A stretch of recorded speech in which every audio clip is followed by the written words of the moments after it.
freedom is never more than one generation away from extinction. We didn't pass it on to our children in the bloodstream. The only way they can inherit the freedom we have known is if we fight for it, protect it, defend it, and then hand it to them with the well-taught lessons of how they in their lifetime must do the same.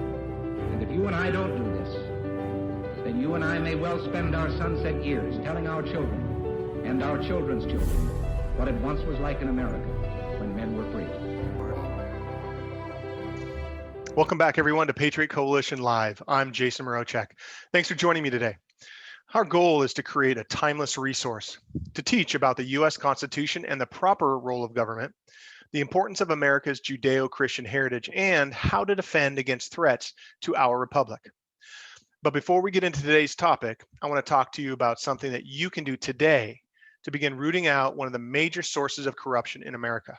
This source of corruption is what we call the three-headed beast: mainstream media, big tech, and big business. These mega corporations are actively undermining our liberties through censorship, canceling, and destroying livelihoods because they don't like dissent, and they don't like people who share truths which threaten their power. Now, earlier this year, Google, Apple, Amazon Web Services, they all canceled Parler or stopped giving access to Parler. Social media platforms like Facebook and Twitter regularly suspend accounts when they don't like their posts. So why continue to send your money to Amazon when they're canceling and censoring those who stand up for liberty, when you can spend your hard-earned money with freedom-loving companies who share your values and your principles? Well, that company is conservativeeconomy.com. We have tons of companies to shop from with over 3,300 categories of products, with more being added every week.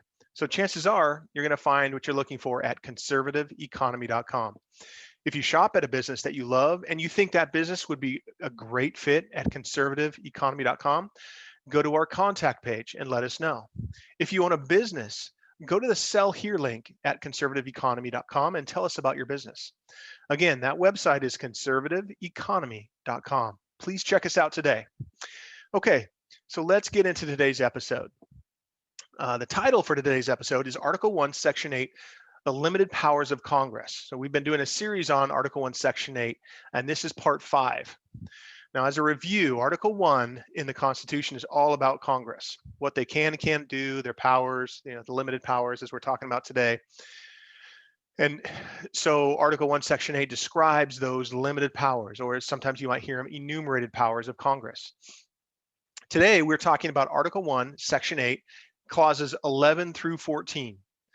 Now, remember that the temporary loan of authority that we, the people, give to Congress to create laws that we then must all live by is one of the most sacred authorities that we can entrust to them.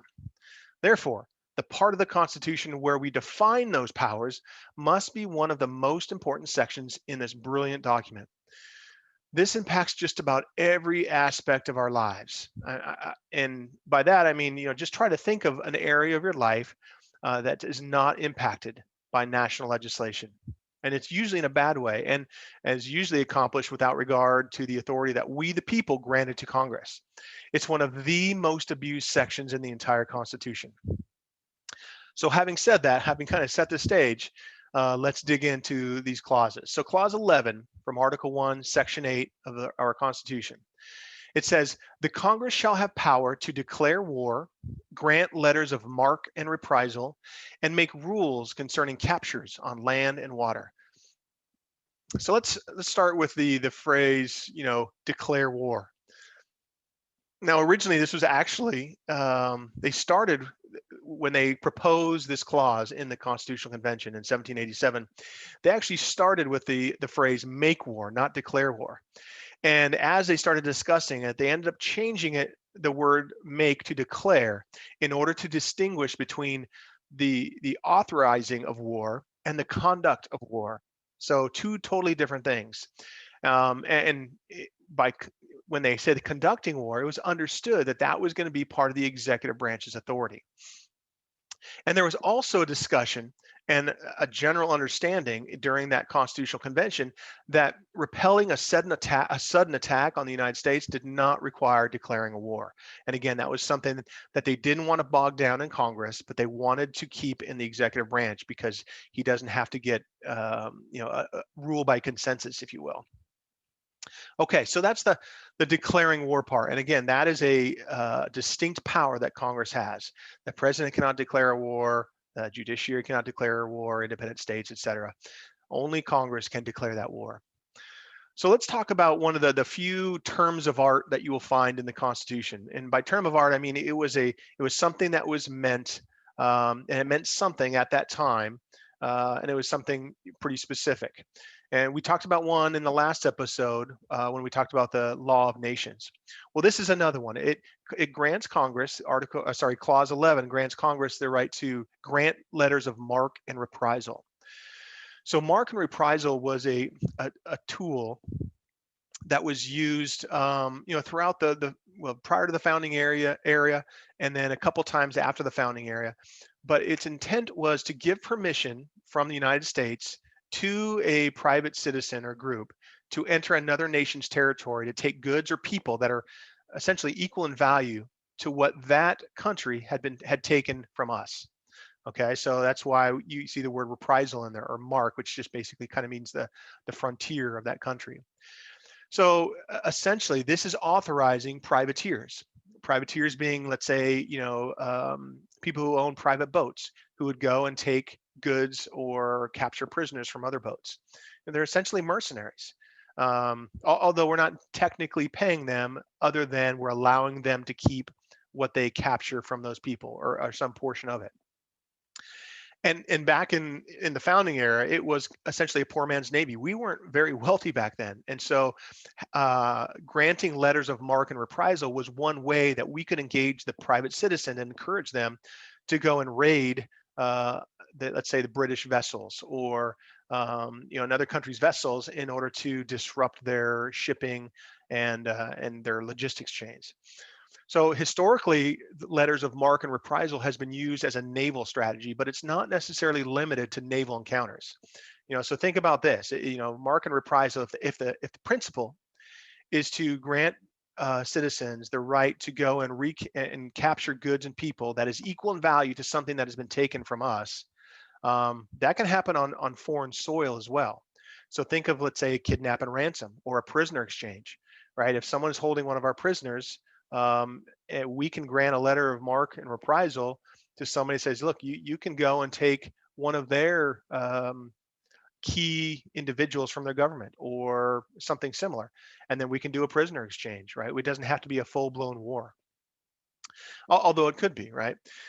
So that is what the letters of marque and reprisal authorizes, is what Congress is authorized to do. And that's what it means. And so let's talk about the last part of that, and which is they're also able to make rules. Congress is able to make rules concerning the captures on land and water. Well, since all of America would essentially pay a price for the conduct of any one state that they take, outside of our borders or territorial waters. Let's say, again, Georgia goes and raids, Colombia, and we don't want that to happen. And so, and they take prisoners, or they come across a boat that is in the waters, and they just basically sink it. They don't follow any sort of rules. Well, the entire United States could be held liable for that, or we would be held responsible for that. So in order to avoid, all the states doing different things to other countries' ships, and other countries' personnel that may be, they may find somewhere, the delegates authorize Congress. They authorize Congress to make these rules for the captures on land and on territorial waters, right? So the delegates essentially centralized or regulated these rules for capture to make sure that they were done in a fashion that the United States made sense for the United States, not just individual states. Okay, so that was Clause 11. Clause 12 reads, the Congress shall have power to raise and support armies, but no appropriation of money to that use shall be for a longer term than 2 years. Okay, so first, to raise and support armies essentially means to authorize and pay for. So Congress is the only one that can authorize an army and raise money. Appropriation of money means to basically set aside the money. And that means obviously they have to receive the money from in the form of taxes or customs and duties and so forth. So Congress is authorized to raise and support an army. But here's the caveat, but no appropriation of money to that use shall be for longer term than 2 years. So this is saying that Congress cannot set aside money to keep an army paid and equipped for longer than 2 years. They can raise a whole bunch of money, but they can't say, okay, we've raised enough to fund and equip the army for 20 years. And so now we have an army that doesn't really have to worry about where it's going to get its next meal. They know their equipment and their meals are paid for, their salaries. And so the problem with that is now you've got a large military force in our country that has money to sustain itself and is a threat to our liberty, right?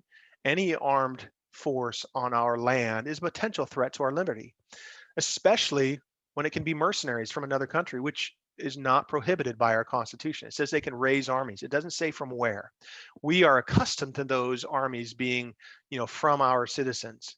And right now, that is the law, but that does not necessarily is not restricted in the Constitution to that it must be from our land. So, in order to make sure, and in fact, historically, right, we have used mercenaries, and so this clause and this caveat, meaning that the appropriation of money cannot be used for longer than 2 years, means that we're only going to spend money on the army for 2 years.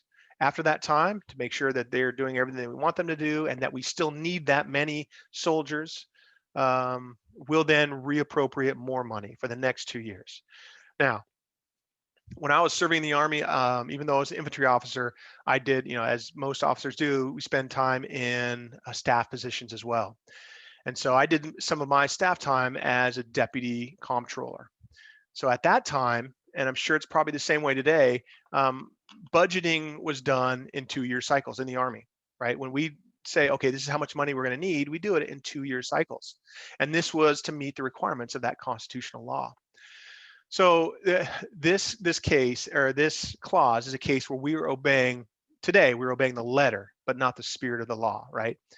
The intent was not to have a standing army, but we do have a de facto standing army, even though it's only paid every 2 years. I mean, they are abiding by the letter of the law, but we have a standing army.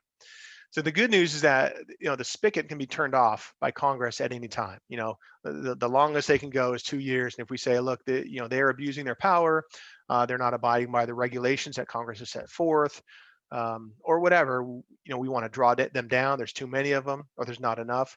We can change that every 2 years. So that's the good news.